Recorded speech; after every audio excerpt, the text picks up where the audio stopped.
તો સુરેન્દ્રનગર જિલ્લાના ગ્રામ્ય વિસ્તારોમાં પણ વરસાદ, અહીં પણ લીંબડી અને થાનગઢ પંથકમાં વરસાદ, વીજળિયા, તરણેતર, નવાગામ સહિતના વિસ્તારોની અંદર વરસાદ.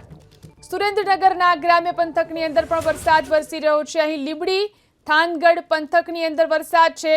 વીજળિયા, તરણેતર, નવાગામ સહિતના વિસ્તારોની અંદર વરસાદ છે. સાયલા અને ગઢડાની અંદર પણ વરસાદ જોવા મળી રહ્યો છે. જે રીતે સારો વરસાદ વરસી રહ્યો છે, ફરી એકવાર ખેડૂતોની અંદર ખુશી જોવા મળી રહી છે. સારો વરસાદ સુરેન્દ્રનગરના ગ્રામ્ય પંથકમાં. તો બોટાદ જિલ્લામાં પણ લાંબા સમય બાદ ફરી એકવાર વરસાદનું આગમન. ગઢડા તાલુકાના અનેક ગામડાઓમાં વરસાદ, વીરડી સહિતના ગામોની અંદર સારો વરસાદ વરસી રહ્યો છે.